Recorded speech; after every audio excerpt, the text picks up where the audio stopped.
Having this condition of before video, the rate of change of displacement with time. Rate of change of displacement time to displacement change అవుతుంది అని ఉంటాం velocity అంటాం. So option A is right answer. Next, the time taken by the bomb to reach the ground from the horizontally moving plane depends on. Time taken the bomb and reach to the ground from horizontally moving plane depend.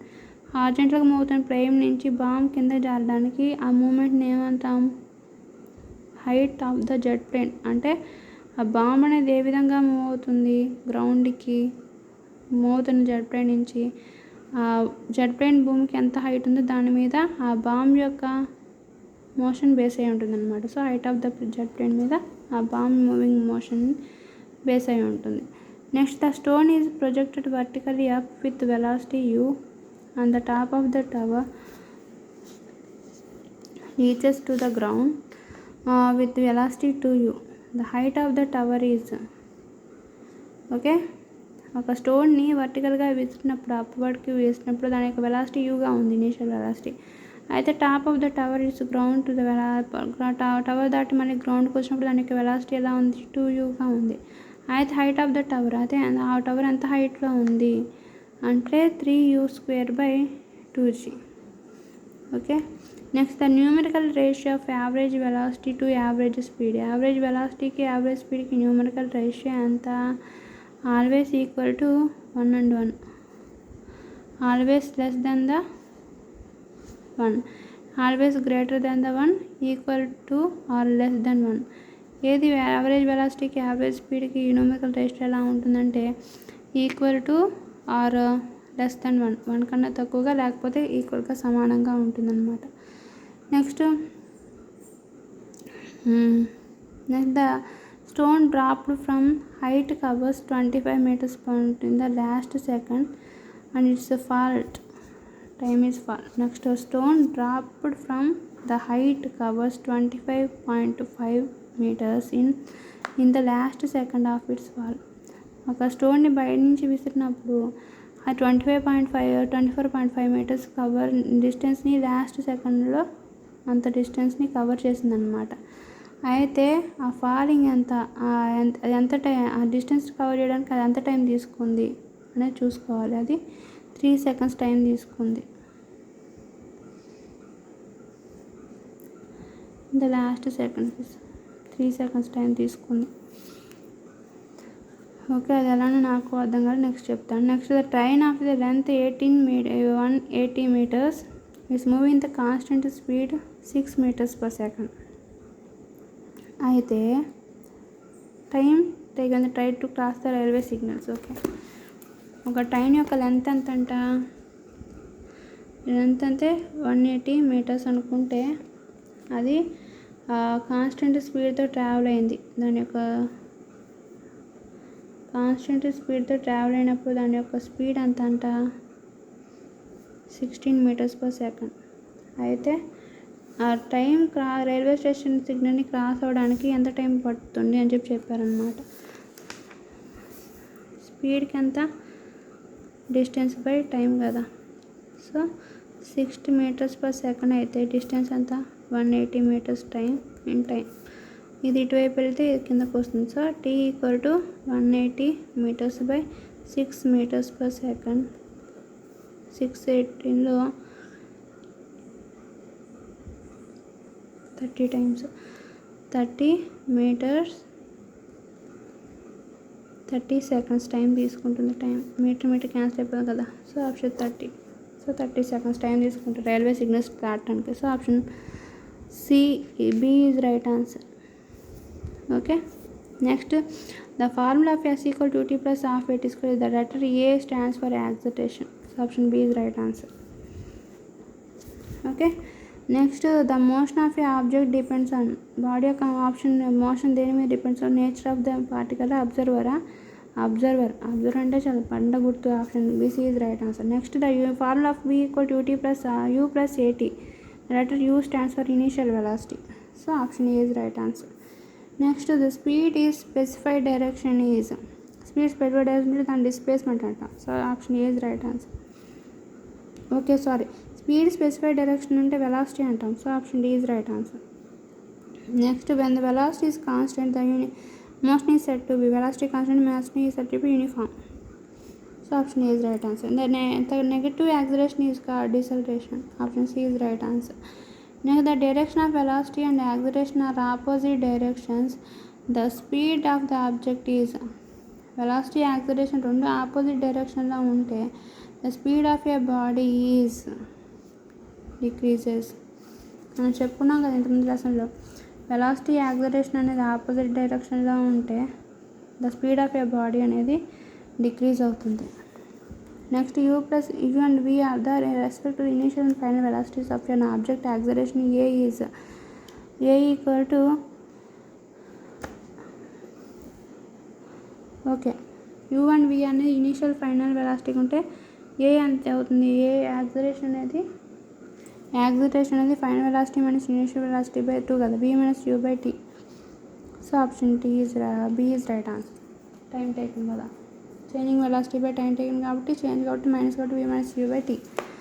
Next, the deceleration of a vehicle moving in the straight line changing its velocity from 54 km/h to dead stop in 10 seconds. Okay, deceleration కనుక్కోమన్నారు మనం. So initial velocity 54 km/h అయితే final velocity dead stop కాబట్టి 0, time అంత 10 seconds. Dissertation కనుక్కుంటే acceleration formula వేసుకుంటాం. Acceleration change in velocity by time taking కదా, v minus u by t 0 minus 54 km/h by 10 seconds. ఇక్కడ సెకండ్స్లో ఇచ్చారు కాబట్టి మనం మార్చుకోవాలి. Minus 54 into 5/18 m/s. Okay, by 10 seconds. So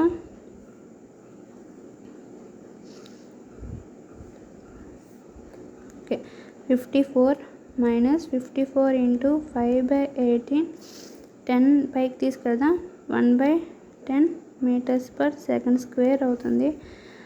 5 10లో 2 times పోతే 254లో 2 7 పోతుంది, 27 టైమ్స్ పోతుంది.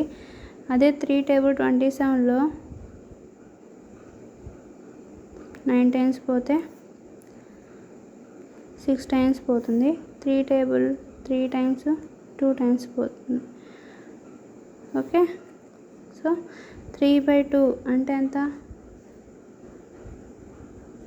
3 మైనస్ 3/2 m/s² అంటే మైనస్ 1.5 m/s². డిసర్టేషన్ ఉందా లేదా, minus 1.5 deceleration. Option B is right answer. Okay, next, the distance time graph slope increases అయితే డిస్టెన్స్ కాబట్టి decreases. Option B is right answer. మన లెసన్లో కూడా చెప్పుకున్నాం కాబట్టి మళ్ళీ చెప్పట్లా. ఏదైనా స్లోప్ ఇంక్రీజ్తో డిస్టెన్స్ ఎక్కువైనప్పుడు డిస్టెన్స్ కాబట్టి డిక్రీజ్ అవుతుంది. Next, the average speed of a motorcycle with covers. Average speed ఎంత motorcycle, average speed total distance by total time. Total distance ఎంత 360 km అయితే 9 hours. సో 360/9 km/hని 5/18 m/s రాసుకుంటాం. km/hని 5/18 m/s రాసుకుంటే 18 16లో 2 times 0. Next 20 × 5 ఎంత అవుతుంది, 25 are 100/9 m/s. 9 100లో ఒక్కసారి, మళ్ళీ 10లో ఒక్కసారి, మళ్ళీ 10 వస్తుంది, మళ్ళీ ఒకసారి, అలా అవుతుంది అన్నమాట. అప్పుడేమవుతుంది అది సారీ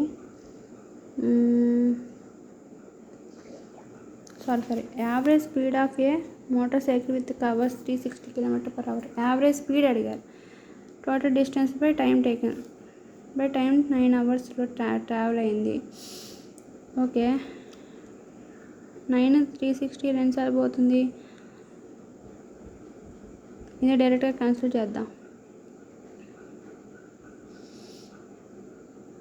4 times 40 km/h అనుకోండి.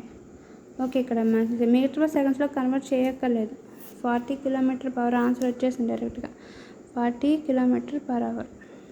So option B is right answer. Now the equal changes of a velocity occurs in equal intervals of a time. Okay, the equal change of velocity occurs in ఇదే km/h అనుకుంటే cancel చేసుకుంటే 11.11 m/s వస్తుంది. Okay, the equal changes of velocity occurs in equal intervals of a time dash is uniform. Acceleration equal intervals of time equal డిస్టెన్స్ని cover చేస్తే వెలాసిటీని ఏమంటాం? Acceleration ఉందని చెప్పి అంటాం. So option D is right answer. What is when we apply brakes to a car in motion dash decreases continuously. Move అవుతున్న కార్కి breaks apply చేస్తే డాష్ డిక్రీజ్ ఏది కంటిన్యూస్గా డిక్రీజ్ అవుతుంది? వెలాసిటీ అనేది కంటిన్యూస్గా డిక్రీజ్ అవుతూ ఉంటుంది. Next acceleration is a direction vector quantity. So option B is right answer. Next a car starting from the rest and travels to the at uniform acceleration 0.3 m/s² for 5 minutes. Find the velocity.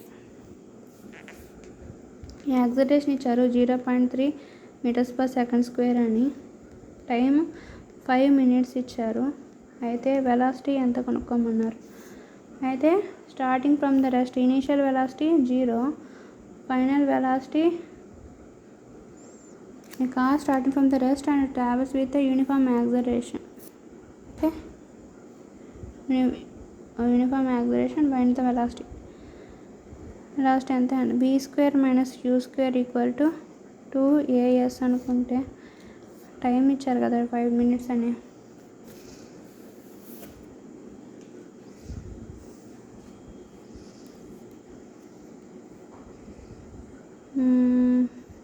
Okay, చూద్దాం.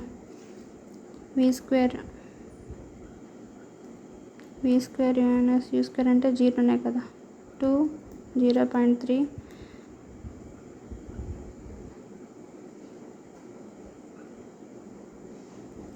Acceleration = v - u/t. Okay, acceleration అంతా acceleration v - u/t.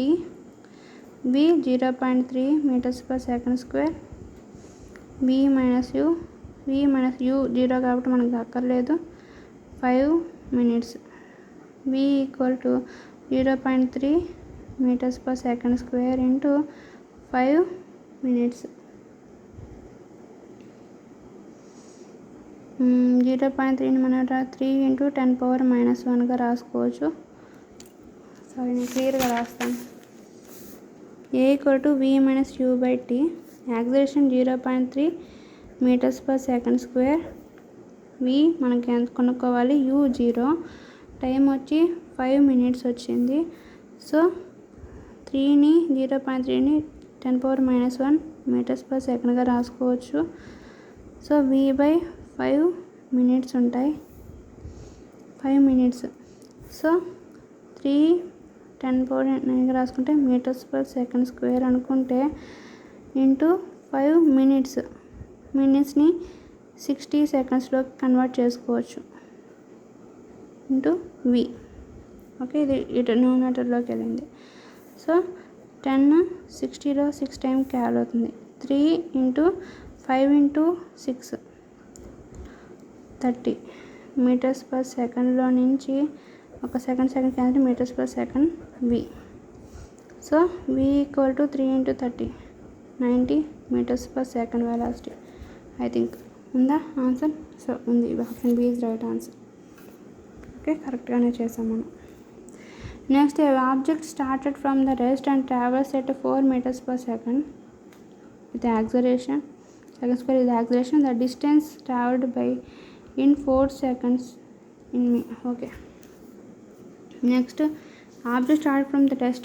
Initial velocity 0 చెప్పారు. with uniform acceleration 0.3 okay acceleration అనేది 4 metres per second square అనుకుంటే distance ఎంత, distance travelled by the body in 4th సెకండ్లో distance ఎంతో కనుక్కోవాలి. So ఇక్కడ 14 అని వస్తుంది. ఓకే,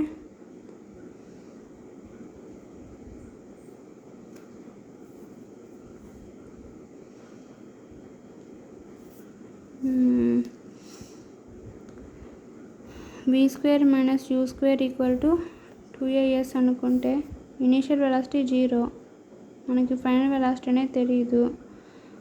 ఓకే, 4th సెకండ్లో ట్రావెల్ అయ్యాడని చెప్పింది. ఇది నాకు కొంచెం టిపికల్గా ఉంది, నేను తర్వాత చెప్తాను. ఓకే, నెక్స్ట్ నేను ఫెయిల్ అయిన ప్రాబ్లమ్స్ అన్నీ వీడియోది తర్వాత నెక్స్ట్ వీడియోస్ చెప్తాను.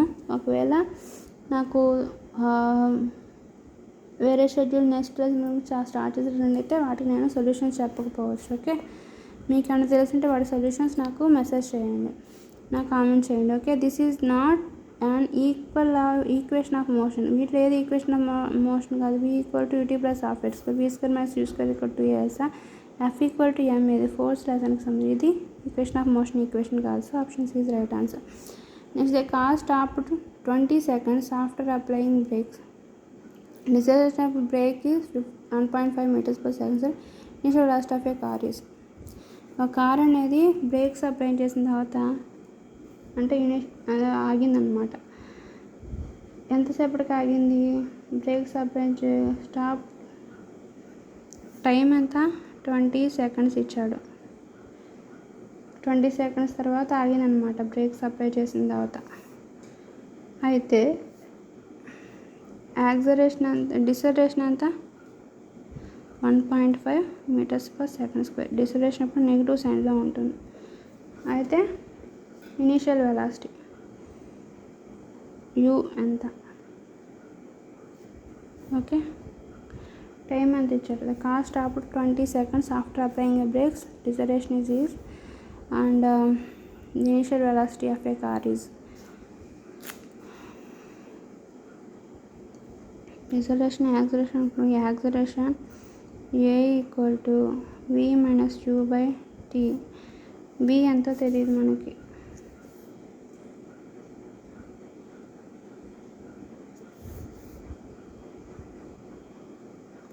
u 0 బై ఓకే డిసెలేరేషన్ కదా, ఫైనల్ వెలాసిటీ 0 అవుతుంది. 0 మైనస్ u బై టైం ఎంత? 20 seconds. ఎంత ఇచ్చారు? Minus 1.5 meters per second square. Minus 1.5 meters per second square. ఇది వెళ్తే 20 seconds minus u minus cancel అయిపోయి ఒక సెకండ్ ఒకటి క్యాన్సిల్ అయిపోయి 15 × 10⁻⁻1 meters per second u అవుతుంది. ఇనిషియల్ వెలాసిటీ 15/10గా రాసుకుంటే meters per second u. Answer ఎంత అవుతుంది?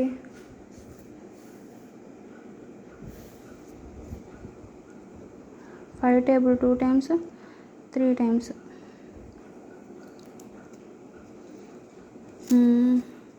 1.5 meters per second. అవునా?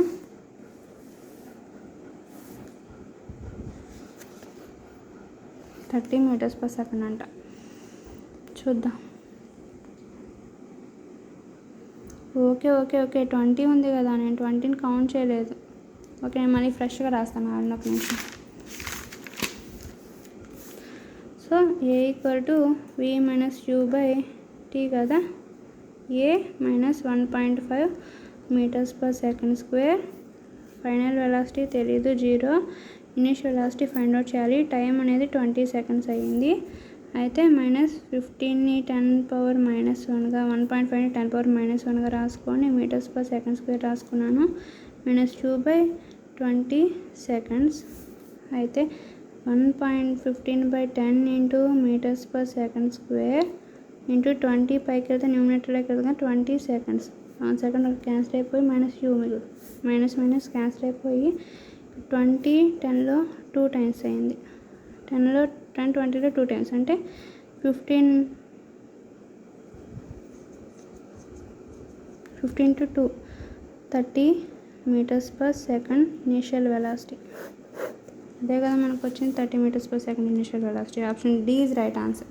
Next, the object starting from the rest has undergone a displacement 10 meters in 2 seconds. The acceleration of the object in meters. Okay, ఒక object కనుక displacement ఎంత ఇచ్చాడు, displacement S equal to 10 meters అయితే time 2 seconds ఇచ్చాడు. అయితే acceleration of a body అనుకున్నాడు. Acceleration equal to యాక్సిలరేషన్కి ఇంకో ఫార్ములా ఏంటి, starting from the rest undergoes in the displacement 10 ఇచ్చాడు, టైం t seconds ఇచ్చారు. Acceleration of body is, acceleration కనుక్కోమన్నారు. యాక్సిలరేషన్కి డిస్ప్లేస్మెంట్కి టీకి ఫార్ములా ఏంటి, S equal to ut plus half at square అనుకో. 10 meters ఇనీషియల్ టైం ఎంత, టెస్ట్ స్టార్టింగ్ టెస్ట్ అని కాదు, u ఈక్వల్ టు 0 అంటే u 0 కాబట్టి టైం 0 అవుతుంది. హాఫ్ at స్క్వేర్ 2 seconds కదా, 2 స్క్వేర్ s స్క్వేర్, యూనిట్స్ కూడా స్క్వేర్ అవుతుంది. 10 meters half a into 2 square అంటే 4s స్క్వేర్. 2 4లో 2 times పోతుంది అంటే 2as స్క్వేర్. 10 meters. ఏ కనుక్కోమన్నాడు, ఏ ఇక్కడే ఉంటుంది, మీదంతా కిందకు వస్తుంది. 10 meters బై 2 seconds స్క్వేర్ అంటే 10/2 అంటే 5 meters per second square. 5 meters per second square ఉందా, ఉంది. Option A is right answer. Okay, option A is right answer. Rest కాబట్టి u0 అయింది. S equal to t plus half at square. Okay, thanks for watching my videos. మనం 9th క్లాస్లో science subject motion and lesson గురించి చెప్పుకున్నాం. Next ఇవన్నీ exercise questions. Distinguish between speed and velocity. అలానే మనం spend చేసిన స్టేట్మెంట్ని, కార్ రౌండెడ్ ఇన్ ద కర్ constant velocity 70 km/h. Okay, ఈ స్టేట్మెంట్ని కరెక్ట్ చేయడం మన లెసన్లో ఏం విన్నామో దాని గురించి ఇక్కడ రాయాలన్నమాట. ఓకే, ఇవన్నీ మనం ఆల్రెడీ లెసన్లో చెప్పుకున్నాక ఎలాగో ఈ లెసన్ కంప్లీట్ అయిపోయింది. ఆ ప్రాబ్లమ్స్ని మ్యాక్సిమం ట్రై చేస్తాను సాల్వ్ చేయడానికి. Okay okay okay thanks for watching my video. నా వీడియోస్ నచ్చినట్లయితే లైక్ చేయండి, వీళ్ళని మనకు షేర్ చేయండి. మరిన్ని సైన్స్ సబ్జెక్ట్ వీడియోస్ కోసం నా ఛానల్ సబ్స్క్రైబ్ చేయండి. Okay, thanks for watching my videos. Next వీడియోలో లాస్ ఆఫ్ మోషన్స్ గురించి చెప్పుకుందాం. ఓకే.